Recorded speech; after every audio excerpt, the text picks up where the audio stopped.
Hey guys, it's Jack. Most businesses waste hours of time checking emails, searching websites, or looking at meeting notes, costing basically hours of precious time. Now, in this video, we're gonna build this exact AI client intelligence system, which is now possible using N8N and this really cool chat with website scraper, Firecrawl.ai. Basically meaning that we can chat with any client website or any website we want to in a chat interface. We can recall absolutely any email that our client has ever sent us. And by the way, as soon as we get that, it is immediately stored in our agent's memory. Same with meetings. Any meeting we've ever had with a client is completely transcribed, put in our memory database. And we ask it questions like, hey, what did we talk about last week? It has all of that information and data, meaning that we can basically save hours and hours of time. And whether you want to improve your own business to make it more efficient and save time, or sell this to another business for like $500 a month, you'll be able to crush it with this automation. And by the way, I'm Jack. I've helped thousands of business owners crush it with AI automation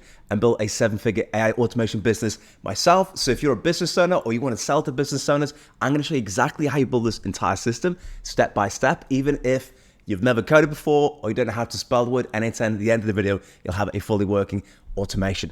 Beautiful. So with that in mind, guys, I guess grab that coffee and let's dive straight in. Now, what I first of all want to start with is kind of explaining the technology we're going to use, and then we're going to do a very quick demo. In fact, do you know what? Let's start with a beautiful, beautiful demo.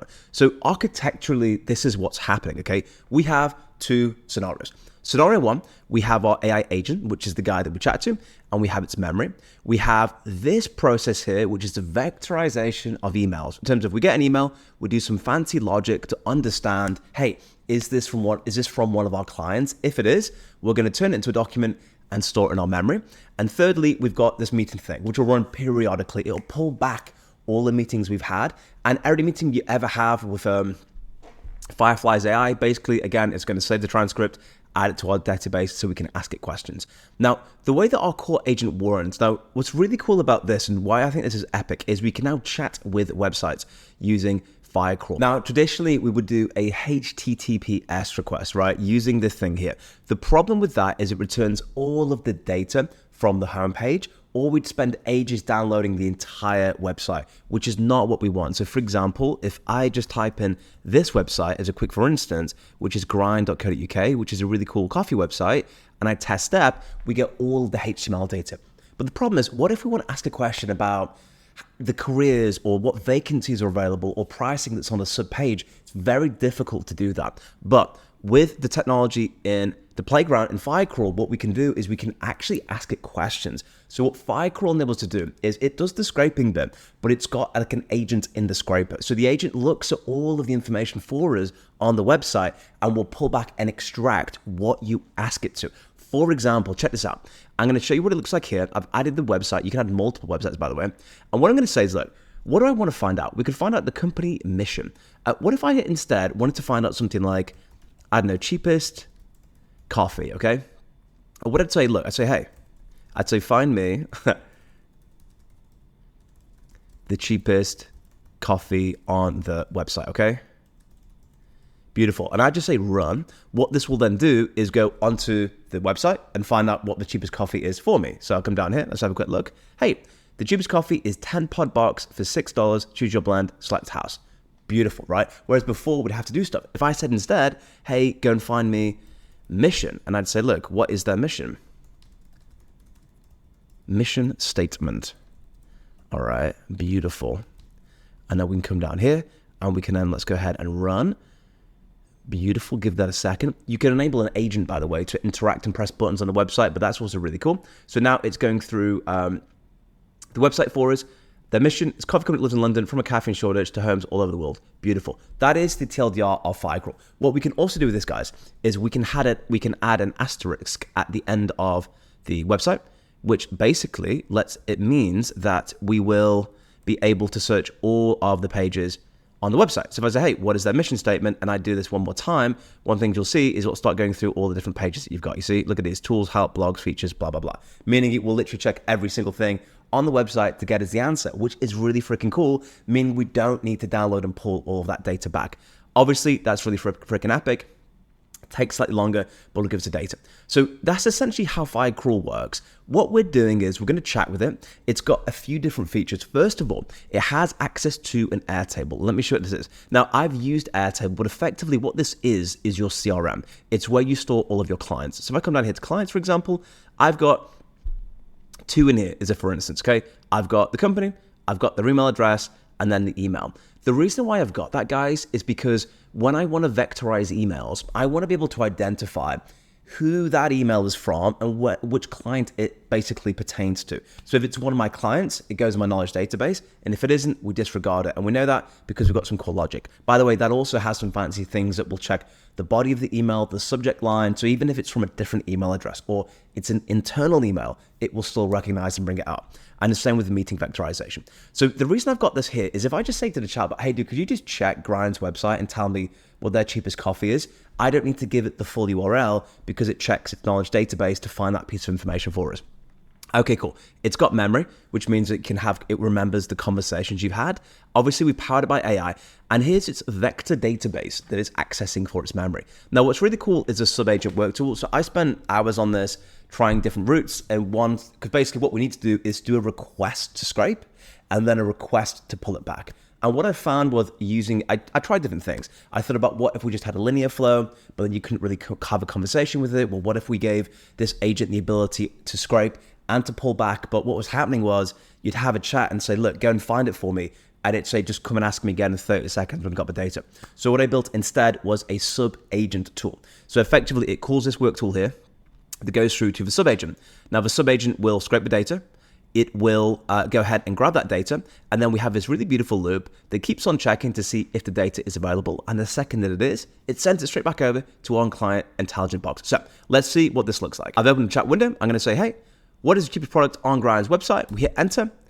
And then it will now begin the flow. And you see it will call the N8N workflow tool real quick. It's checking the database. So first thing I ask it to do is to check its own RAG database, just in case that memory exists there. So now it's basically spinning, and as soon as that's done, it will return for us the exact answer because it has initiated this sub workflow. There you go, guys. And the result, the cheapest product on the website is a 10-pad box priced at $6. You can find it here.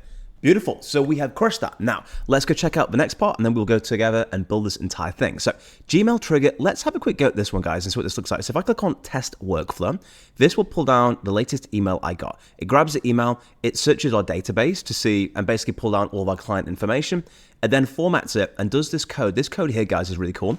Basically, what it does is this will check out what it's about and match it with our database. And if it's got nothing to do with any of the websites, it will not proceed and not get vectorized. And then finally at the bottom, we've got this beautiful vectorization flow that will grab all the transcripts that we want. So for example, if I come down here and do this request to pull down all meetings, you can do this either every couple of days or however frequently you want to. If I click on this, you'll see this is pulled down every single one of your last meetings on that particular time period, which is code for pretty freaking cool. And then we can go down and get all the transcripts, which I will show you right here. If I click on this guy, as you can see on the left, I've got the full transcript, the meeting title, and everything else like that, which is code for pretty cool freaking good news. So with that in mind, guys, let's go ahead and build this entire thing step by step. If you wanted to grab this from the community, by the way, just so you know, it is in the classroom section. You come down to automation, and I believe it is this one here. So you just come down, download it, and then what you can do at N8N is just simply click the buttons, click import from file, you select it, and then the whole thing will populate for you automatically. Cool, so we are gonna build this one together. So let's create a brand new N8N flow and start from scratch. Beautiful, here we go. So let's call the first one here our customer intelligence agent. Now guys, the reason I really like this is because for me, what this is the so what, right? We get new technology to scrape websites intelligently, but I just wanted to build something that would just be like the hub of all of my client information, right? Like I don't really want to have to go check emails. I don't want to have to think about what the meeting's about. I just want it all immediately stored to a database that I can talk to and chat to. And that is the vision of this agent. Like I can just ask it anything and it freaking does it, which is really important. So first thing I want to do is we're going to build out the chat and the scraping part, and then we're going to build out the vectorization sequences. So number one, let's start off with the trigger. Let's do the beautiful chat trigger for now. And obviously, guys, what we can do with this, we can embed this in any website we want to. It could be livable. We get a URL that we share with people. You name it. It's really freaking cool. All right. So first thing I want to do is an AI agent. Let's have a quick look, and we're choosing an AI agent here because we may ask it 20 different things and we may get 162 different responses. Cool, so first thing I'm gonna do is choose the chat model, come down here, we're gonna go for OpenAI. Beautiful. So if you don't know to grab your API key from OpenAI, just come to platform.openai.com/API keys, come over here, create a new secret key, give it a random name if you like, and then you'll have the key that will populate. You're gonna copy that and enter it into n8n. So once you're in n8n, you come down here to create new credentials and you type that API key in and click save, and then you're all ready to rock and roll and connect. Cool, beautiful. So I've selected my credential. GPT-4 Mini will be fine for the moment. Obviously, we could add, if we want to, GPT-4.1. In fact, do you know what? Let's do that. Let's add the brand new model because that one's really freaking powerful. So lots of different ones here. We want GPT-4.1. Let's have a quick look. Let's just go for this guy here. Beautiful. All right, cool. We're ready to rock and roll. Fantastic. Memory, gonna click on this guy. Go for simple memory. Context window length. This is like of how many times have you spoken to it. Do you want it to go back? I'm gonna say 10. In fact, let's go for 15. I think 15 will be very cool. Beautiful. All right, now we start to add in the beautiful and wonderful tools. So one of the first tools I'm going to add it in, guys, is your CRM. So this is going to be where you store all of your client data. Effectively, what we want our AI agent to be able to do is just to access it to get the URLs, the emails, stuff, basically the core information. So for that, come down to Airtable or your CRM of choice. It'll be different for whatever it is. I've done Airtable because Airtable's like, you know, Google Sheets on steroids, and I'd use it all the freaking time. So operation is going to be to get, and we pick the base. So if you haven't created one Airtable, just simply head over to airtable.com. We are going to go down to the bottom left and click create, start from scratch, blah, blah, blah. You can call this whatever you want to, clients, blah, blah, blah, blah, blah. Then you give a name. So this would be client name. And then over here, it could just be, you know, all the information you would want about the client, okay? Email. And if you've got hard-coded information you really think is important, you could just come over here and just say, got key info. You could have the phone number if you want to call them as well. So basically, just think of this as the hard code codex of all the information. And then as that information changes, you add client, choose clients, you can simply update this as you go along. Cool. So you're going to create that in Airtable. Then you're going to pick the base. So then you'll just type in the thing that you just created. In our case, that's going to be clients. And then we pick the table, which is going to be table 1. And I'm just going to use the one that I prepared earlier, just out of respect for your time. So we come down here. I'm just going to delete this guy. We don't need him. We don't need a second client base. Get this guy out of here. Cool. We got clients. And there we go. So I've given it to, just for simplicity's sake, I have given it Grind Coffee and Grandmother Roastery, which is really decent. So let's just delete this guy because we don't need it. Cool. All right, sweet. So we come back over to our phenomenal workflow. And record ID, don't worry about that. So if I just say, I'm going to come out here. I think it is just get, actually. We come down here. Actually, guys, no, we want to search records, not get records. That's going to be the better one. Okay, so we want to search. Beautiful. Okay, let me just choose this one real quick. Because what that will do is it's not looking for one particular record. It's actually going to find everything for us, okay? Cool, table 1, that return all. Beautiful. So this is its ability to get records. Set automatically, that's fine. Okay, fantastic. Now, the next thing I want to do is to give it a database. So as we go, I'm going to put these in folders, little note things, so you can follow along and we know exactly what everything does. That is generally, guys, really good practice, because then as you're looking at it at a glance, you can actually understand exactly what it does. And of course, we're going to give it emoji because we are not crazy savages. Okay, beautiful. Get this guy up and running. Cool. Okay, AI agent, cool. Now what we want to do is we want to give it some beautiful memory, okay? So if you haven't created a RAG database yet, where I'd encourage you to head over to is, and I say this one because it's just so easy, Pinecone. If you're not familiar with RAG, basically it's like having a million different drawers, it vectorizes information, and just means it only grabs the information it needs based on unique codes. So create an account with Pinecone. You can head over here, give this a hot, beautiful second. If you haven't created one, click on Create Index, come down, give it a name. We can call this one Beep. Actually, let's call it Coffee, because coffee is brilliant. The model I recommend that you choose is going to be text embedding through small, which is fantastic. Serverless is fine. AWS is fine. That's all fine. And then create index. That sounds pretty cool. Decent. And then you've got your host thing over here, which is great. So we've got our coffee index, and this is going to be where we store it all. And of course, you can create different indexes for different clients that you hold and maintain it, or maybe different business units based on what you want to do. Cool. Now, what do? We come back over to our beautiful scenario, and this one is an agent. This one is going to be memory. And of course, what emoji do we use for memory? It needs a big, beautiful brain. Okay, sweet. And let me just change the color because I can't have everything yellow. Let's go for orange memory. Cool. So what we then do is we want to add a new tool, and we want to do vector store. And at the bottom here, guys, vector store question answer tool. Okay. I'm going to bring this guy over here, which is answer questions with a vector store. First of all, we select the vector. That is exactly the same. We're going to do Pinecone, which is beautiful, phenomenal. And we've got to give it the model. So again, I would just encourage you to use OpenAI. Okay, sweet. And let's just pick our credentials from before. GPT-4 Mini. You know, let's just give it the powerful, all the big guns, right? Let's give it the big, beautiful 4.1 guns. Beautiful. Okay, great. And then we need to pick down here. So first thing we want to do is just give this some information. So I'm going to call this rag memory and then description of the data. So I've said, hey, retrieve data about clients, including all previous emails and meetings with those clients. And the limit is 4. So this is how many of the, say like one thing is an email, one thing is a meeting. How many of all the documents you've got do you want me to bring back? I would encourage the larger your database is, increase it, unless you think it's like a sniper answer, right? So for example, if I said, dude, tell me, you know, what was their turnover last year? You don't need to go and access 29 documents to tell me that. You need to access one document. So if you're asking it more specific questions, reduce the number down. If it's more generic questions, increase the number. So 4 will be fine for this. Then we've got the Pinecone vector store, which is cool. And let's just create a new credential so you know exactly how to do that. You haven't already. It's asking for an API key. So to do that, we head back over to Pinecone. On the left, you see API keys, and then you click on create new API key. You give it a name like beep or whatever you want, then click create key. And there you go. API key is generated. You copy that, you come back over to N8N and enter in the API key. Phenomenal. And then click save. What I'll do is create a new credential with Pinecone account 3. And guys, almost by magic, we see coffee. That's pretty cool, right? Which means now this is the database it's going to pull all of its information from, which is ace. Cool. Now we need to finally create an embedding. So do you remember when we created it, we set it up as OpenAI's, let me just go and get the correct credential on here, which is 14.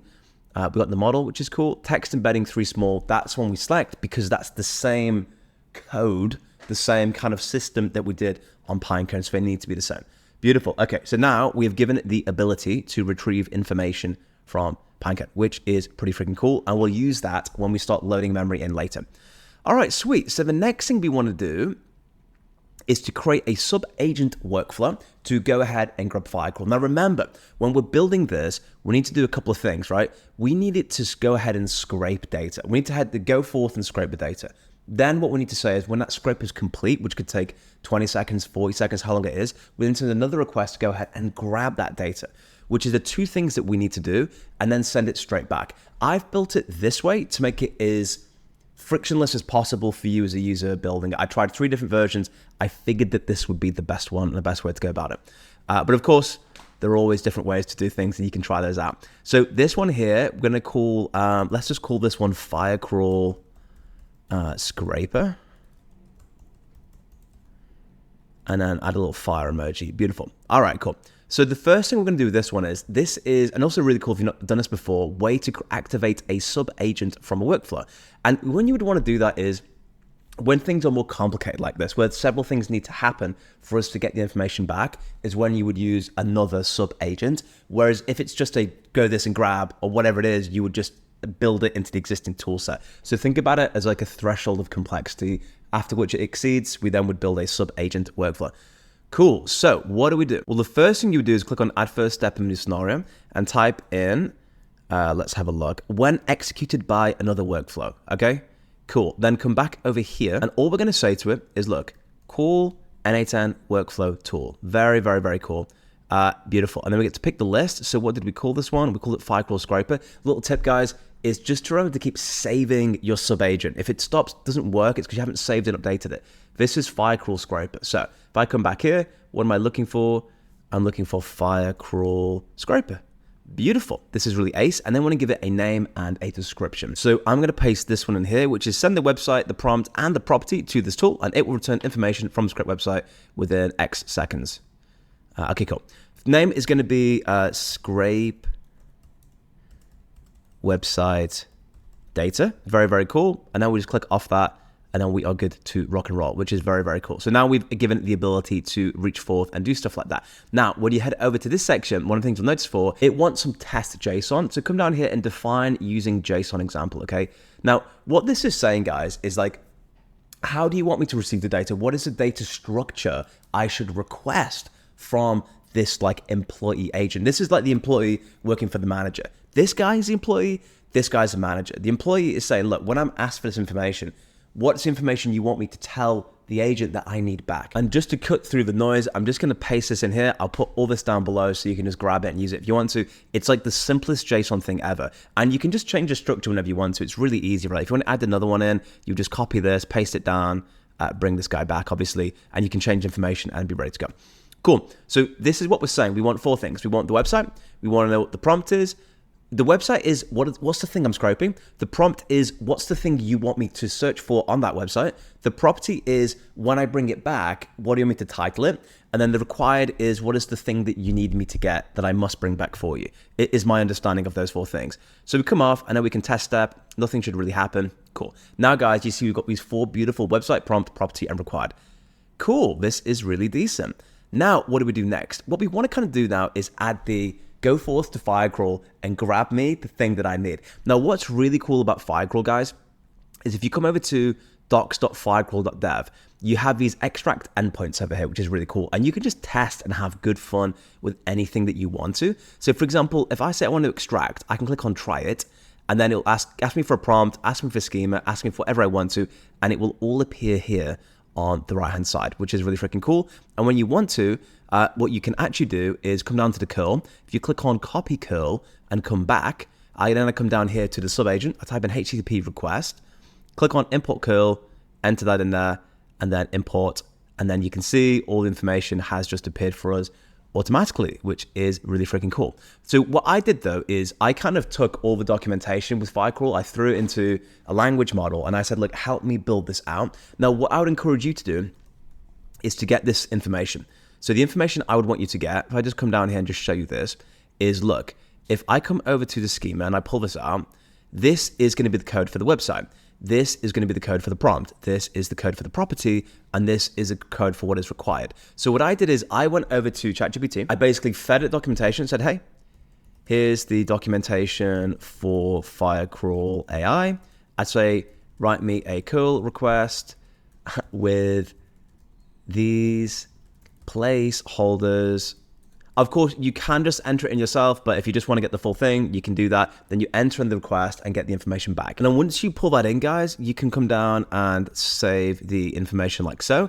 And you'll see, once I click on this now, I've got the post, the method, the authentication is nil. I come down and you can see the JSON down here with all of the information that you can just copy and paste over. The only thing it's got is the URL it's sending it to, the fields, the authorization. So this is your API key, which you'll get from Firecrawl. And that just appears for you automatically when you're on docs.firecrawl.dev, and you just copy that over. And then I come back over here, we're cool. And then it's just using JSON and all this stuff, okay? So that will now go forth and create the thing that we need. Beautiful. Now, the next step that we need to do is we want to request the data to bring that back. But what we need to do is get the ID from this. So for example, we come back here, we click on get extract status, which is cool. And then we just click on this copy here. We come back over to our beautiful scenario, click on this guy. And then what we want to do again is HTTP request. And HTTP request, guys, webhooks, these are the kind of bread and butters of it. Click on import curl, which is code for give me the TLDR, and I'll put everything in there. Bam. And then it's populated it with some information. Now you can see here, this ID is the bit we need to change. So first of all, let's give it our API key, which we can just grab from this guy here, which is bearer and a load of data. Come on here, let's enter that in there. Phenomenal. Now what I want to do is click on expression. I need to come back here, I need to click on this guy. This is really important actually, you can miss this quite easily, is you want it to be expression. If you do fixed, it will not work. It needs to be expression. Expression means it's dynamic. I'll grab whatever the thing is that you're giving me. Cool, so this is going to give us an output, and once you send this scrape data off, it returns with, hey, it's successful, here's your unique ID. Then we use that unique ID to go and kind of do, it's like, here's, you know, you go to like a shop, it's like, I need a coffee, okay, you're number 79, and then when 79 comes up, you grab it. So that's the data we're going to get back. So what we need to say to this guy is, first of all, give him a name, which is going to be get data. And we need to say, look, I want you, based on what scrape data says, to go forward and get that, right? So to do that, we're going to give it this code here, which I know from the previous scenario, which is here. Again, I'll just put that down below in the comments description. If you wanted to get that dynamic in the scenario, you could just detach it and run it individually, but just to save you the time, that's what it comes back as. Cool, phenomenal. So this is going to get the data. This is going to scrape the data, but it will not be ready for us immediately because we just need to wait for the scraper to do that. So we need to build a bit of a loop. So what I want you to do is click on this. I'm going to click on if. Now, if effectively, what we're saying here is like if this value isn't success or isn't waiting, you're going to re-loop and try again in 5 seconds time. So what I'm going to say is if the status, again, you'll see when I run this, like does not starts with, let's have a look here. String, I'd say starts with completed, it equals true. So in other words, this scenario ends if it starts with completed, which is cool, right? And if it doesn't, you're going to come back over here and grab the data again. But if it's an instant thing, it will send off like a million requests. So we need to add a time delay. So to do that, we're going to come down here to wait. Beautiful. And let's just give it in, I don't know, 5 second intervals is fine. We could do 10 seconds, whatever you sort of fancy.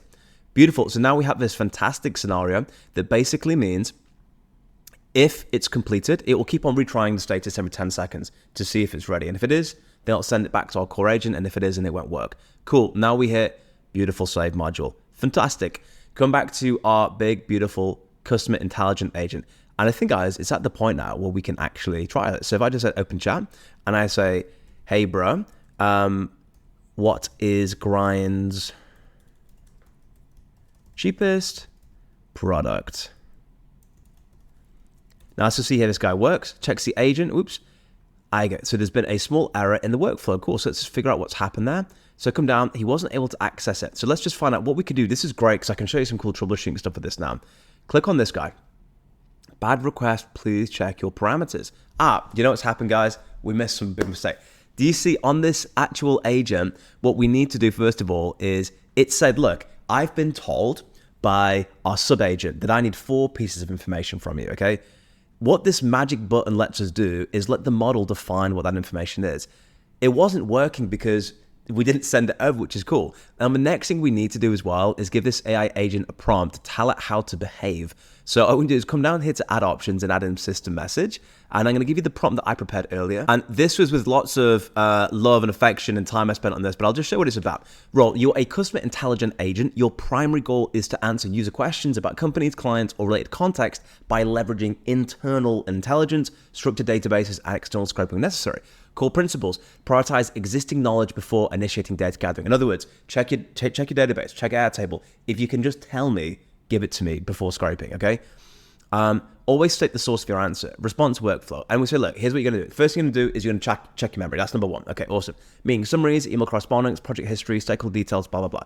Number 2, check Airtable. See if you've got it in your fixed data. If you haven't got it, use the sub-agent for real-time data via Firecrawl. Only use this if it's not in RAG memory. It's not in Airtable. I know it sounds specific, but having run this scenario like 100 times, these are little details I found that like just help it be more intelligent with its output. Prompt.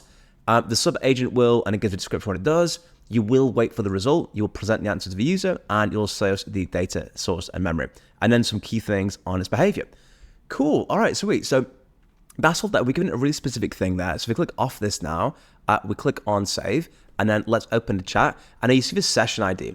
The memory is tied to the session ID. So if you refresh it, you'll see this session ID changes. That means it will not remember what's happened when you refresh the chat. So let's give this another go. Hey, what is Grind's cheapest product? Bam, we hit it. Checks OpenAI, checking RAG memory, as we told it to, because that's what we wanted to do first of all. It's checking Airtable, can it find it? No. And I found, by the way, the agents, the more sequential you can make the inputs, the better the thing is.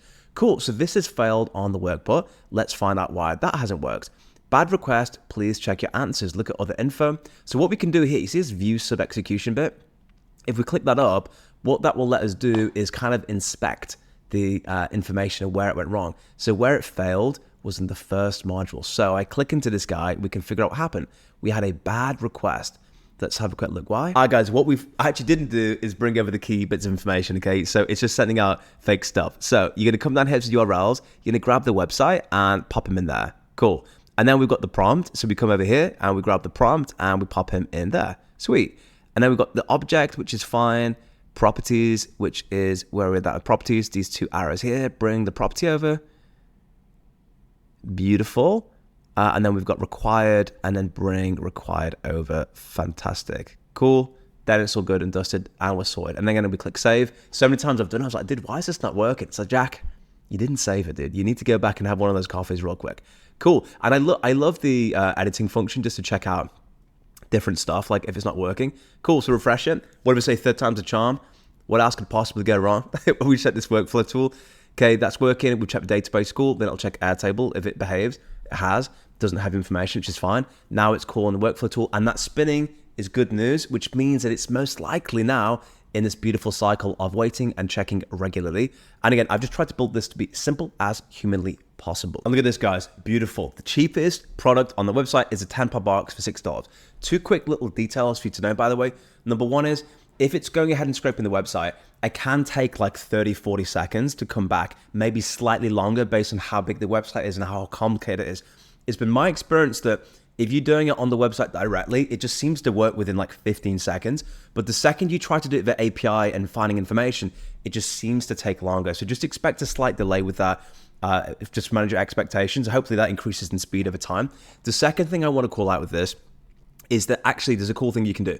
On the scrape data thing, if you come down here to the website, oh my goodness, let me just open this up so we can get a better view. You see, what you can do is add an asterisk, okay? If you add an asterisk after this point here, what this will do is actually scrape every page on the website, not just the homepage. So you can make that slight difference. If you want to, you can actually then just include this into your prompt with ChatGPT, and then it will search every page. And so you can make it kind of decide, do I need to scrape every page or not, and make a decision off that. So that's just based on your scraping needs, as you want to kind of balance like time and depth at the same time. Cool. So congratulations, by the way, because you've just built the first part of the scenario, which is the memory and the agent. Now, the next thing that I want us to look at is the vectorization of emails.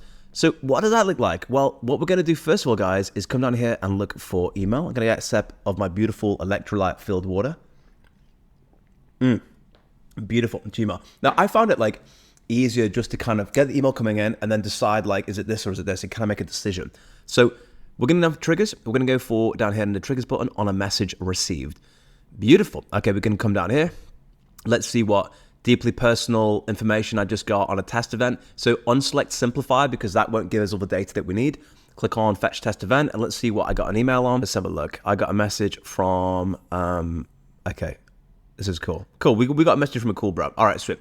So we've got the message and we've got the output. Very cool. Now the first thing I'm going to do here, guys, is just set some fields. So let's just go to set fields. And I'm doing this just so that the actual scenario knows what to use where.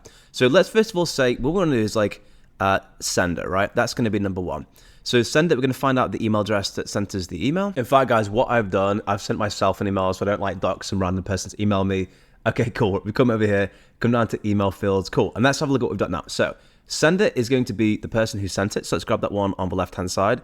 Address, there you go. From over here. But in fact, let me just change this to from, just so we don't get crazy. Second thing I want to find out now is going to be the subject. And the reason I want subject, I want body, and I want sender is because from my perspective, those are all information that we want to know to determine whether or not this is worth us saving. Because what if you send it to your buddy and say, hey, you know that company we worked with last week? They freaking suck. Like, we want to know that, because if their name is referenced somewhere in the email or body, I want us to grab that. And that's part of the intelligence system that we're building with this. So subject is going to be, I just put subject to subject, cool. Then I want, also you're going to love what I'm going to show you in a second as well. Come down to body. Let's have a look. Where's the body? Oh my goodness. I just typed a load of crazy stuff. Okay, body. We just don't need the HTML. And then also, guys, the other thing I want to know is the when, right? Which is date or time. Maybe date's fine. Yeah, date is cool. So this is when the email was sent, which is this guy here. Why is that important? Because I'm going to rag it. You know, some say that I rag everything I touch. And maybe that's true. But I also want to know when it's sent, because we want to prioritize more recent information over less recent information. Cool. So if I test this step, we've got all this stuff now. We can easily grab and drop when we need to contend with these billions of data on the left. Beautiful. Now, the next thing we want to do, guys, is grab an Airtable module like we've done before. You may be familiar with him. And we're going to go for, I think it's search records. Now, just explain why I'm doing this. Basically, I'm getting the data. I need something to compare that data to my CRM, right? To say, look, here's the data I've got. Let me wash that against my entire client database just to see, is it actually something to do with one of my clients? So if I come to my database here, I'm going to go for list is going to be, yeah, search is fine. Again, the exact same thing as before, okay? Client. Beautiful. From list, table 1, which is the table we had, come down here, and then I just test step. It will bring down everything on the right-hand side, right? Which is all the data. Now, why is that important? This is just the thing you're comparing it against, right? So that could be a CRM, it could be anything. Beautiful. Now, the next thing I want to do is to format this Airtable data with some code. So I want you to come over here to code over here, and we're going to enter some information to here. Now, this code, guys, after building the scenario, after drinking coffees, one of the things I realized I needed to do is we've got the data, right? Which is freaking cool. But I just want to extract that out. So you can enter this code and I'll put it down below for you so you can copy and paste it in. You're ready to go. I click on test step and we should get all of the beautiful information out for us to grab and have rock and roll in good freaking time with. Now, this is the bit where it gets really cool and clever, right? So we're basically then going to add some logic. So what I did is I kind of went over to ChatGPT and I basically said something along the lines of, look, I said, look, this is what I want. I'm going to give you data.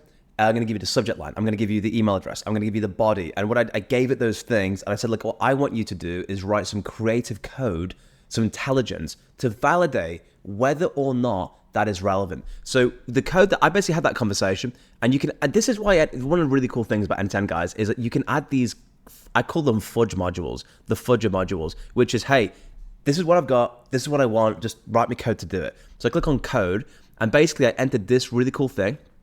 Again, I'll put it down below for you to kind of little play around with it and stuff. And what this is going to do, guys, is basically check to see if the email we got matches with one of the several things. First thing it's going to check is the subject, it's going to check the body, it's going to check the sender, and if any of those match, it will give us a match or non-match thing. So we enter in this code, run once for all items is fine, and click on test step, and it will say whether or not it passes the thing. Now look at this. It has passed. Look, is client email true? So one of the things it checked, well, hang on a second, right? Well, let's just see what's up. What's the client email? jack@automationswithjack.com. So one of the things it said is, look, this is matching because, dude, this matches with what I had in your Airtable. The email is the same. So it matches it as a match. It's matched the client, grind coffee. So if it matches on either the subject, the reason, or the email, or whatever it is, or the body, it will bill over and it will give it a big plus. That is so freaking cool, guys. Like this level of intelligence, guys, like I'm telling you, this is insane. So we've got this stuff. Now I want to create an if statement, right? And that if statement is quite simply, again, if you're building this to make it, you'd add it like as a little thing. But what I want to say is, look, we want to make a decision on, do we save or not? So to do that, I'm going to grab decision save, and I'm going to say is equal to. I'm going to say, look, I like to just go along with something like, starts with save, all right? So if this starts with save, it will proceed to the next steps. If I click on test step, it goes ahead. But I'm just going to validate that this isn't the case. I'm going to send it another email with something completely random. All right, guys, so I just sent something at it from my previous email address. So look, I click on this guy. I'm going to fetch test event, and it should be just some random nonsense that I sent it, right? You'll see it. It's just basically boom, boom, just complete nonsense. Check this out. I'm going to test the workflow one more time. So it's grabbing this new email, it's adding the field, searching records, checking the code, and it decides what to do. Well, hang on a second, let's check this out. Wow, it said it as a no. Why? Because, check this out. It's from a different email address. The subject is boom. The body is boom. The date is there. And this has said, hang on a second. It's not matching the email subject. It's not matching the body data. And it's not from our email address. Therefore, we don't want to know. We don't care anymore. Get that guy out of here. So now what this means is true will only be the stuff that we care about. That's the key thing. And that's why this is so intelligent. I'm even going to rename these, okay? We're going to call this guy formatting. And if he's a formatting, let's just go with this guy. Oh my goodness. Let's just rename this real quick. Okay. So let's name them so we know what's going on. And by the way, if you're selling like scenarios and stuff, I'd encourage just go a little extra distance to have this sort of stuff. So here we go, Brian, and this is going to be the intelligence guy. Beautiful. All right, sweet. We called him intelligence. We're happy. Now we need to decide what happens if it's true. So if it's true, what I want to now do is I want to create a document, okay? I want to then add that information into the document, and then I'm going to download the document, and then I'm going to vectorize it. That sounds difficult. It is. You'll see why. Look, so if it's true, the following happens. First of all, I want to click on Google Docs, all right? And what I want to do is create a document. Now, annoyingly, I would love it if you could create and insert the content, but you just simply cannot do that. So what do? We come down here, operations create, driver minutes, come down, folder ID. I've got this here to basically go over to drive.google.com real quick, and I want you to create a folder called vectorize emails. That's all I want to do, and create a second folder called vectorized meetings that we're going to use shortly after that. As you can see, there's nothing in this file at the moment. By the way, if you haven't connected Google Drive to N8N, I'm going to put a timestamp down below. Click on that video and watch it. It takes about 2 or 3 minutes, but just follow that step by step and you'll connect. I just want to make sure that you're taken care of in case you've never done that before, because it can be a little trickly pickly. Cool. So we've got here vectorize emails. Sweet. That's all I want to do. Then I've got the title. So let me just test the steps behind. Hold on a second. Let me just run the entire workflow real quick. Problem, execute the workflow. Why is that? Because it's not happy with what's happening. Type in some random information. That's fine. Okay. Let's test workflow real quick. This is the annoying thing about Google Docs, is you have to keep testing it to get the data from behind. So I click on this now, and the data has not come into it. All right, what I need to do is get data that will actually send. So we come back over to my Gmail. All right, I've come back over. I've sent it an email. The reason I've done that is because it will not go through to this route unless I have something that's true. So you just need to trigger it somehow. There you go. All right, sweet. So it's created a fictitious document. I can click on it and voila, all the information's appeared. So what's the title? To be honest with you guys, you can do this in a bazillion different ways. I like to personally just say client, right? And then the date. So to do the date, do 2 curly brackets, do a little $sign, do now. I think it needs to be case sensitive actually. Yeah, that's it. So basically client name and date. That's all I care about. Cool. Next thing I want to do is come down to Google Docs one more time. And then I want to update a document.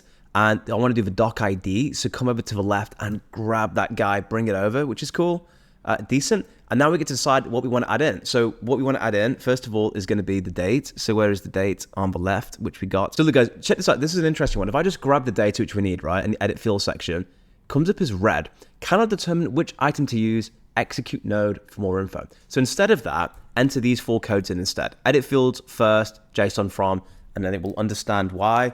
And I'll put these down below for you again, so you can just grab and just have a good time with it. Beautiful. So now it's going to enter who it's from, the subject, when it happened, and the body. But of course, we kind of want the subject, the date at the top right. Okay, beautiful. And then we come off and we're fine. So what this has done, this is creates a document, this updates a document. Then what we need to do is download the document. And this is where it starts to get really freaking easy. So come down here to Drive, Google Drive, and I want to download a file. And then again, what's the list? Not from list, by ID. And I'm just going to grab the document ID. What's really cool is even that's not happened yet, it's allowing us to pull through, understand what that is. And then we come on to probably the most easiest, simplest part ever. You thought RAG was difficult. Guys, this is absolutely insane. So we come over, we're going to click on this little plus button. We're going to go for Pinecone vector store like so. And we want to add documents to a vector store. In other words, hey, we want to give you something. I'll pick our Pinecone index. It's going to be coffee that we created together, remember? Embedding batch size, I wouldn't worry too much about that. And if you are curious about the embedding batch size, guys, it's basically if you're how many documents you send at the same time to limit the number that get updated at the same point, which is cool. So we click off this guy. All right, cool. Then we've got the embedding, which is cool. And we're going to use exactly OpenAI for this. So let's find it on the right-hand side. Here we go. Beautiful. Again, pick your credentials. Let's go to credential 14 for me. Model, texture embedding small, beautiful. Okay, great, cool. And then we come to document and we want this guy here. We want type of data is going to be binary. It's a document. Loadable input data, automatically detect by MIME type. Basically, if it's PF, it's a document, whatever it is, we'll grab it. We'll have a rock and roll and good time. Fantastic. And then text splitter, we want, I believe it's recursive character text splitter. Chunk size is 1000. Chunk overlap can be 100. In reality, you're not going to have emails that long, but basically what it is if it's too long. In fact, with it being emails, guys, it kind of needs to be complete by itself, right? Because we need to know who the client's referring to. So in this particular case, I'm actually going to go high with the chunk and 0 on the overlap because I want the emails to be assessed on their own merit. I don't want half an email here and half an email there. That's my take and my pulse on it. Cool. So now this is done, I think we can actually test this whole thing, right? So let's do it. Now, just to confirm this is all working perfectly fine, I come off this, I come to my database, check this out, I come to indexes, I come to coffee, the best, some would say this is the best database that's ever existed, I haven't said that, I just hear that. So come down here, we've got nothing, 0, zilch, nada, all right? Now let's actually give this a full test end to end, right? If I come over to my email, I'm gonna create an email, I'm gonna send it to myself, I am gonna say grind coffee, I'm going to say, hey, the CEO loves the color pink. he will not tell his wife, keep it secret, okay? Really top secret, confidential information here. Bam, we send that off. Why have I done that? Because I'm gonna ask my chatbot about that, what his favorite color is, okay? So we come back over. I mean, this is really important stuff, right, guys? So we come over. First of all, let's test to see if the thing is created. If I come over to my drive now, I've got this fake thing. So the two things I wanna check. Number one is it being added to an email? And number two, can my AI access the information that we created? So we come back over here. We're gonna run this workflow. Cool. Gmail's testing trigger. We've edited the fields. We're checking Airtable. We're formatting it. We've done some intelligence. We've validated it's worth saving. We've updated the document. We've added to Google Drive, and now it's been sent to our Pinecone database. Okay, let's check this out. So our database, Grind Coffee. Click on this guy. What is inside it? Date. The CEO loves the color pink. He will not tell his wife, keep it secret. Cool, so we've saved that now. That's really freaking cool. Now let's see if it's made its way into our database. And it's loading. Oh my gosh, guys, look at this. We've got it here. The CEO loves the color pink. That is really freaking cool. Now guys, if I come back, we should chat with our agent, right? To see if we can have that conversation. So if I open chat, let me just refresh it and say, hey dude, what is, okay, the CEO of Grind's favorite color. Now, if this works, guys, just think about what this means. Any email you've ever gotten from a client is automatically saved, and I can chat with it in alongside understanding everything else, like their website and their meetings. So let's see if this works. We hit enter and see if he comes back. All right, agent's checking. He's checking his memory. He's pulling some information. The CEO of Grind's Coffee loves the color pink from an internal Gmail in RAG memory. And guys, this is freaking unbelievable. Guys, this is insane. And we did it. We freaking done it. And you know what's cool, guys? This runs on autopilot. You don't have to think about this. You have to touch it. It won't ragify. I'm making words up, or maybe it exists. Anything we ever need again. Now look, I come this over. Let me bring this up. I'm going to change the color, and let's just make sure we're labeling everything we're doing here. Come down. All right, cool. This guy, we're going to call this one vectorize email. The opportunities with this are in freaking insane. And usually when I build stuff like this, a lot of it's what people want. Some of it sometimes just stuff I think is really freaking cool and that I would like really use, because it's very easy just to do a little bit of this. But I always ask the question, well, so what, right? Like, and what does this actually do? And I just thought a lot about the clients I work with and people on the channel and the community, like what would really be helpful. And I think something that could just be a complete hands-off systems epic.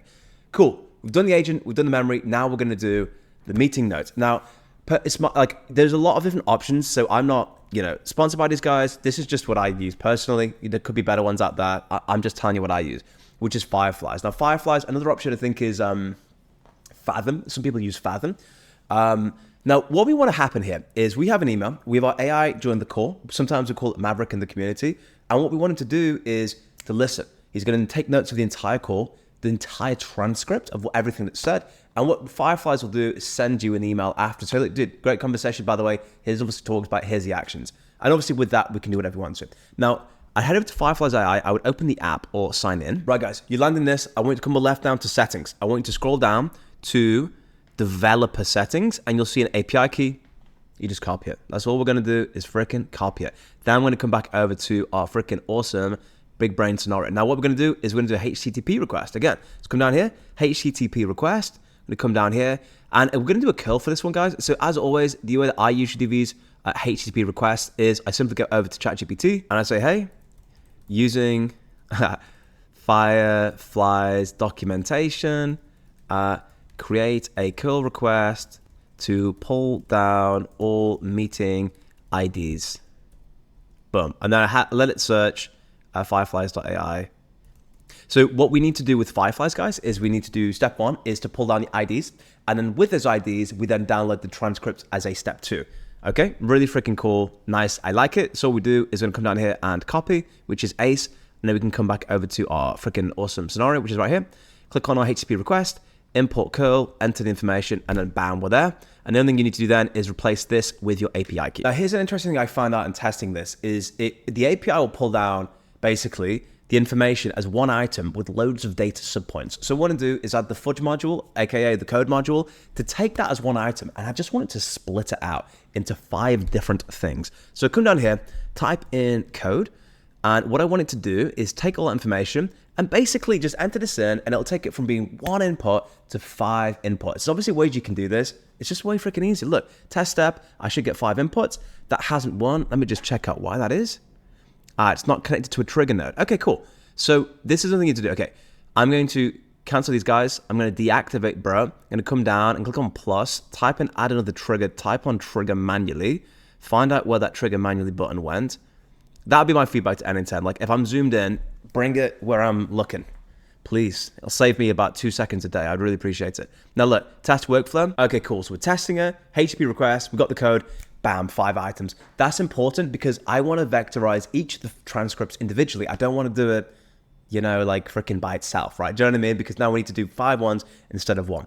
Cool. The next thing we need to do then is go forth and we need to grab that transcript and, well, you'll see why in a second actually, because we need to find out what the transcripts are. So for that, we're going to do another HTTP request. Beautiful. Then we come back over. I'm going to say, hey, cool. Now do me one to grab the transcripts.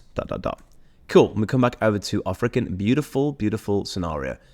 Cool. Now we're going to do this just to grab all the 5 transcripts that we need. And then once again, guys, we copy, we come back. You might be getting the drill by now onto this scenario. Again, HTTP request. Actually, what's good practice here is to name it, okay? So let's just call this one meeting IDs, all right? And let's give that a little calendar module. Cool. All right. And then we should call this one transcripts, because you'd be surprised how quickly you actually forget this stuff.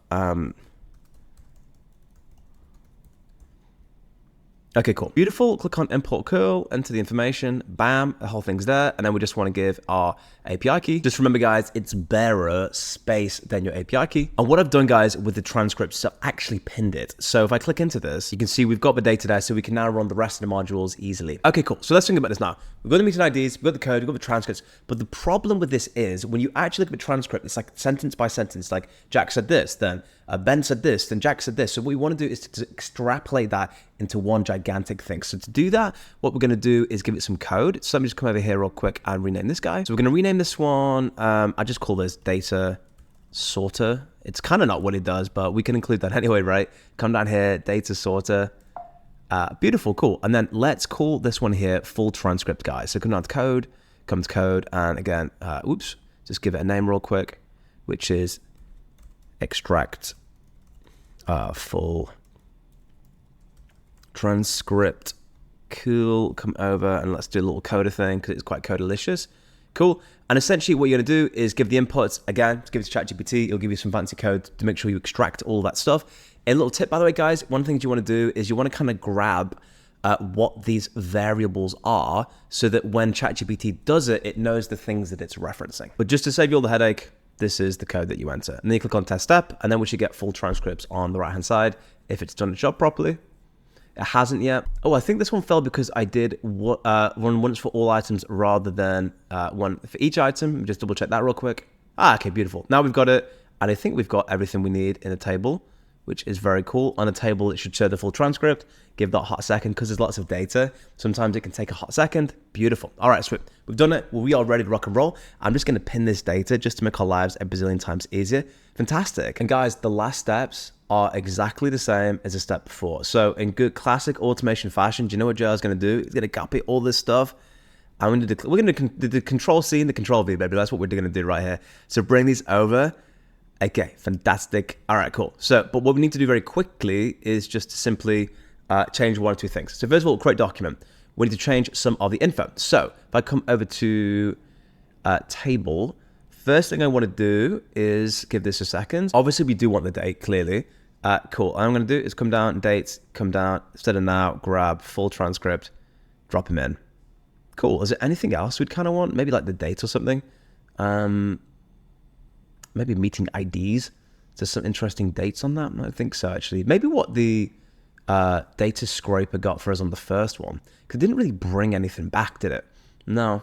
Mind you, we've got the date, so we know when we're grabbing it, which I think is fine. So I think we'll be okay with that. Cool. So again, that is going to create the document. Oh, the other thing we need to do, by the way, is specify where that's happening. We're going to do it in a different location. So remember I told you to create that vectorize transcripts thing? Well, that's exactly what we're going to do here. So look, my drive, vectorize meetings. We click off. Again, update document. should be, oh, this is an interesting one actually. Hang on a second, create document. No, we need to change this. This is actually going to be the title. So the title would be a bazillion, we'd probably destroy Google if we did that. Okay, hang on a second. Let me just get rid of this guy. It'd be now, and then ideally we just want the title, right? So if I come over to, basically type in now and then meeting title. Yeah, that sounds really cool. Okay, sweet. Then when we come over to update document, this is where we, JSON ID is the previous one, cool. And here we're just gonna have in that information. Cool, beautiful.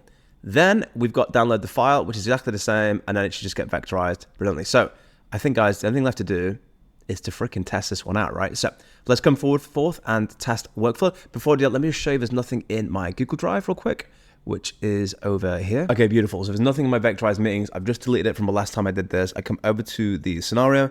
Let's run once. Let's see what happens. Okay, this stuff is pinned. That's cool. Anyway, Google Docs is creating a document 5 times. This was so important to make sure it happened 5 times so they're all processed individually. This is creating 5 documents. How do we know that? Well, we will see if I can have a quick cursory glance.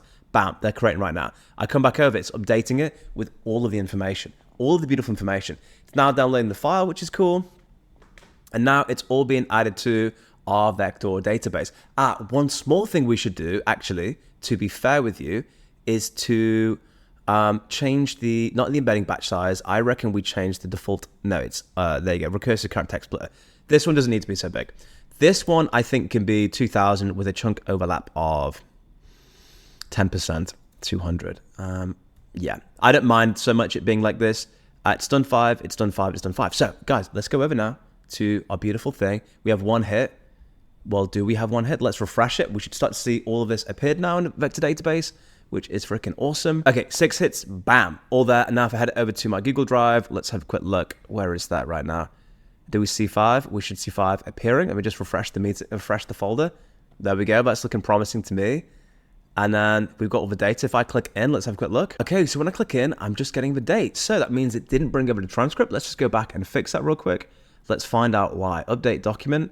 Do we have the information? The JSON full transcript will not pull through. So let's just figure out where we need to grab that from real quick. That's it, guys. You've got to go to this one and then click on full transcript. So I reckon we just do this one more time. We do this one more time. Test workflow. Meanwhile, let me come over to my Google Drive and delete all these guys. Get them out of here.